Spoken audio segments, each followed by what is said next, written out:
खुदा के सजदे में झुक जाओ, फिर दुनिया झुकानी नहीं पड़ती। बहुत समय पहले की बात है। एक राजा था। उसका राज्य बहुत बड़ा था, दौलत की कोई कमी नहीं थी, लेकिन उसके जीवन में एक कमी थी, उसे कोई संतान नहीं थी। राजा और रानी ने कई सालों तक दवा, पूजा और मन्नतें मांगी, लेकिन कोई असर नहीं हुआ। एक दिन किसी ने राजा को एक सलाह दी, अगर आप अपने राज्य में किसी छोटे बच्चे की बलि देंगे तो आपके यहाँ बेटा पैदा हो सकता है। राजा ने तुरंत ऐलान करवा दिया, जो भी परिवार अपने घर से एक बच्चा बलि के लिए देगा, उसे बहुत सारा धन और इनाम दिया जाएगा। एक गरीब परिवार ने यह सुना। उनके घर में एक छोटा बच्चा था जिसे वे बोझ मानते थे। उन्होंने सोचा, हमें पैसे मिलेंगे और ये बच्चा हमारे किसी काम का भी नहीं है, दे देते हैं इसे। उन्होंने अपने बेटे को राजा को सौंप दिया। राजमहल में बलि की पूरी तैयारी कर दी गई। राजा ने बच्चे से पूछा, तुम्हारी कोई आखिरी इच्छा है? बच्चा बोला, मुझे थोड़ी सी मिट्टी ला दीजिए। राजा ने मिट्टी मंगवाई। बच्चे ने उस मिट्टी से 4 छोटे छोटे घर बनाए, फिर 3 घरों को पैरों से गिरा दिया और चौथे के सामने हाथ जोड़कर बैठ गया। राजा को यह देखकर बहुत हैरानी हुई। उसने पूछा, ये तुमने क्या किया?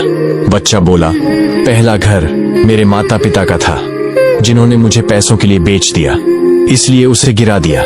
दूसरा घर मेरे रिश्तेदारों का था, उन्होंने माँ बाप को रोका नहीं, चुप रहे, उन्हें भी गिरा दिया। तीसरा घर आपका था।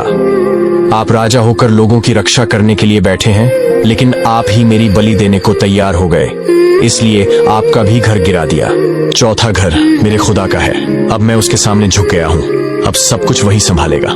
राजा ये सब सुनकर चुप रह गया। उसका दिल भर आया, उसकी आंखों में आंसू आ गए। वह सोचने लगा, अगर बलि देने के बाद भी मुझे बेटा नहीं हुआ तो? अगर ये मासूम बच्चा सच में खुदा की तरफ से भेजा गया इम्तिहान है? फिर राजा उस बच्चे के पास गया, उसे गले से लगा लिया और सबके सामने कहा, आज से ये बच्चा मेरा बेटा है, मेरा वारिस। कहानी से सीख, जिसके सामने सिर झुका दो, अगर वो खुदा है तो फिर कोई ताकत आपका बुरा नहीं कर सकती। इंसानों की अदालत में इंसाफ देर से मिलता है, पर खुदा की अदालत हर आंसू का हिसाब रखती है।